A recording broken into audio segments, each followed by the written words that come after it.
என்னாச்சு husband sir? மாரி, அவசியம் நீ கொல்லிமலைக்கு போயாகணுமா? இப்படி கேட்டா எப்படி ஹஸ்பண்ட் சார்? நான் என்ன பதில் சொல்றது?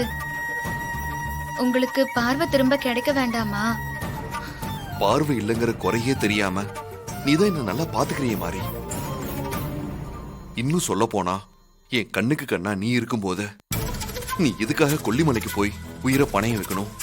ஒரு மாசத்துல உங்களுக்கு பார்வை திரும்ப வந்துரும்னு நினைச்சிட்டு இருந்தேன்.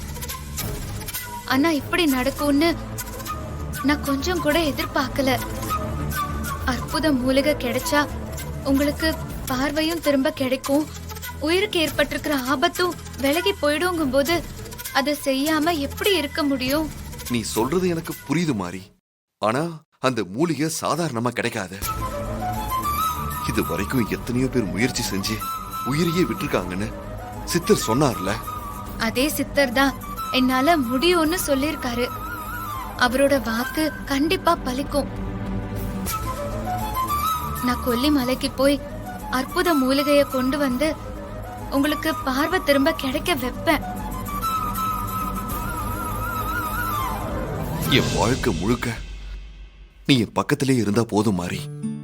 பார்வை இல்லனா கூட நான் சந்தோஷமா வாழ்ந்துருவேன். ஆனா உனக்கு ஏதாவது ஒண்ணு ஆகி என் வாழ்க்கையில நீ இல்லாம போனா என்னால வாழவே முடியாது மாறி. என் கண் பார்வை, உயிர் எல்லாமே நீதான். நீ இல்லாத ஒரு வாழ்க்கைய என்னால நினைச்சு கூட பார்க்க முடியல. அதனாலதான் மாறி நான் உன்னை கொல்லிமலைக்கு போக வேண்டான்னு சொல்றேன். இந்த நிலைமையில உங்களை பார்க்கும்போது என் மனசுக்கு எவ்வளவு கஷ்டமா இருக்கு தெரியுமா? உங்களை மறுபடியும் பழைய ஹஸ்பண்ட் சாரா நான் பார்க்கணும். அதுக்காக நான் சாகுற அளவுக்கு ரிஸ்க் எடுக்கவும் தயாரா இருக்கேன். நான் கும்பிடுற சமயபுர மாரி அம்மாவும் தேவி அம்மாவும் எனக்கு துணையா இருப்பாங்க.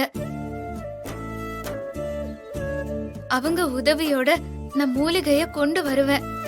உங்களுக்கு திரும்பவும் பார்வை கிடைக்கும். என்னையும் நமக்கு திரும்ப கிடைக்க போற நம்ம குழந்தையையும் நீங்க பாப்பீங்க. நம்ம சந்தோஷமா இருப்போம். எனக்கு அந்த நம்பிக்கை இருக்கு ஹஸ்பண்ட் சார்.